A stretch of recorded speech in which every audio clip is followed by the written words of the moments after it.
जय श्री राम जी। ये जो एक नया नारा, कई लोगों को ये लगता है कि ये सनातनी नहीं है, कट्टरवादी नारा है। लोग कट्टरवादी बना देते हैं। सनातनी होकर के भी हमें पूजा पाठ, हमें भगवान का नाम या सत्संग ये सब करने में शर्म आती है, या फिर ये बताने में भी शर्म आती है कि हम सनातनी हैं। हम क्यों चंदन लगाएं, हम क्यों अच्छा मंदिर जाएंगे तो मेरा फ्रेंड सर्कल क्या बोलेगा, मेरे दोस्त क्या बोलेंगे। चित्रलेखा जी, मेरे जहन में एक सवाल आता है कि राम राम, जय सिया राम, सीता राम या फिर जय श्री राम, क्या ये सब एक है या एक होकर भी अलग अलग भाव हैं और अलग अलग तरीके से इनकी भावनाएं हैं? देखिए, हाथी तो एक ही है, पर आँख पर पट्टी बांध करके छुओगे तो किसी को उसका पाँव खंबे बराबर नजर आएगा, किसी को उसकी सूंड नजर आएगी। राम तो राम है, राम हम सबके आराध्य है, हमारी पहचान है, और वही जब एक शक्ति के साथ जुड़ जाते हैं तो वो सिया राम बन जाते हैं। लेकिन आप किस दृष्टि से राम को देख रहे हो? एकम सद सप्रा बहुधा वदंती, मतलब सत्य एक ही होता है, लेकिन आप किस एंगल से उसको देखते हो उस पे डिपेंड करता है। जय श्री राम जी। ये जो एक नया नारा, कई लोगों को ये लगता है कि ये सनातनी नहीं है, कट्टरवादी नारा है। आप इत्तेफाक रखती हैं? लोग कट्टरवादी बना देते हैं। राम सौम्यता का प्रतीक है, रामशीलता का प्रतीक है, दृढ़ता का प्रतीक है, लेकिन कहीं भी अगर आप पूरे रावण के साथ उनका युद्ध देख लीजिए, कहीं भी राम ने अपने धैर्य को नहीं खोया, अपनी मर्यादा को नहीं तोड़ा। अगर कोई आज उनके नाम से मर्यादा भंग को ये कहता है कि मैं जय श्री राम का नारा इसलिए लगा रहा हूँ ताकि मैं अहिंसा को बढ़ावा दे सकूँ, वो गलत है। नहीं, ये सामने वाले कहते हैं। आजकल एक आरोप लगना शुरू हुआ है कि जो लोग जय श्री राम का नारा लगाते हैं वो कट्टर हिंदूवादी, जबकि गांव देहात में जो ओरिजिनल नारा है वो जय सिया राम या सीता राम, या जो जैसा आप वृंदावन तो आप राधे राधे कहती हैं, आप हरिद्वार जाएंगे तो बम भोले जी, तो ऐसे ही गांव देहात में जय सिया राम या सीता राम या राम राम, वो कहते हैं कि जो ये जय श्री राम आया है ये थोड़ा सा वो कट्टर हिंदू वाला, जो हिंदुओं को जगाने आए हैं।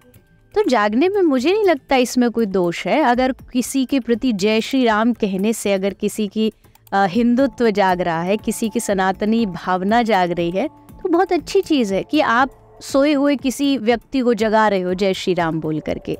ये कोई आरोप लगा रहा है कि जय श्री राम बोलना या उससे हिंसा को जोड़ना, ये गलत है। तो हिंदुओं को जगाने की जरूरत है, क्योंकि आजकल कैंपेन बहुत चलते हैं कि हिंदुओं को जगाना है।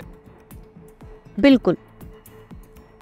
मुझे ऐसा लगता है कि कुछ चीज़ें जो हिंदू, चलो आप प्रश्न आपका हिंदू है, लेकिन कहीं ना कहीं जो मानव समाज है वो अपने रास्ते से भटक रहा है। सनातनी होकर के भी हमें पूजा पाठ, हमें भगवान का नाम या सत्संग ये सब करने में शर्म आती है, या फिर ये बताने में भी शर्म आती है कि हम सनातनी हैं। तो अगर ये आप कर रहे हो तो इसका मतलब कहीं ना कहीं आप सोए हुए हो, और हमारी परंपरा कहती है उठो जागो हरि शरण चलो। तो जगाने की बहुत आवश्यकता है। आज का युग ऐसा है कि आज नहीं जागे तो फिर बाद में पछतावा होगा, और जब तक पछतावे तक पहुंचेंगे बहुत सारी चीज़ें हमसे छूट चुकी होगी। तो जागिए, अपने धर्म को समझिए, और कभी भी अपने आप को धार्मिक कहने में या सनातनी कहने में शर्माइए मत। ये आपका गौरव है कि भगवान ने आपको इस धर्म में जन्म दिया है, आप भारत भूमि में जन्मे। तो जैसे आप प्राउडली कहते हैं आई एम एन इंडियन, तो वैसे प्राउडली कहिए आई एम अ सनातनी। तो उसमें कभी भी संकोच नहीं, और जागना बहुत जरूरी, जागना जरूरी है।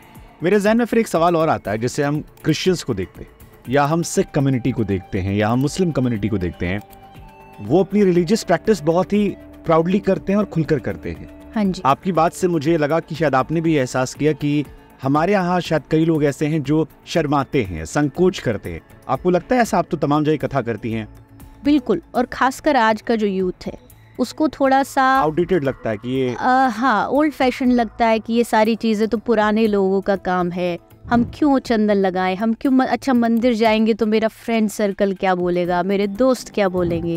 लेकिन जब आप और चीज़ों में ध्यान नहीं देते, आप हर चीज़ में, जब आपको ड्रिंक करनी होती है, आपको कुछ खाना होता है, तो आप क्या कहते हैं, अपनी तो दुनिया है, ये तो कुछ भी बोलेगी, मैं क्यों सुनूं इसकी, माई लाइफ माई रूल्स। तो जब आप वहाँ अपने आप को इस तरीके से सोच सकते हैं तो धर्म के लिए फिर क्यों सोचते हैं? कौन क्या सोच रहा है, मैं करूँ ना करूँ। दूसरों की वजह से अगर आप अपने धर्म से रास्ता भटक रहे हो तो आप बहुत बड़े लॉस में हो। आपको अपने आप को इतना मजबूत करना चाहिए कि सामने वाला आपसे क्वेश्चन भी करे तो आप हक से उसका आंसर दे सको। आपको पता हो, हमारे धर्म का लॉजिक पता हो, क्यों मंदिर जा रहे हैं, क्यों क्या कर रहे हैं, ये सब लॉजिक आपको पता होना चाहिए।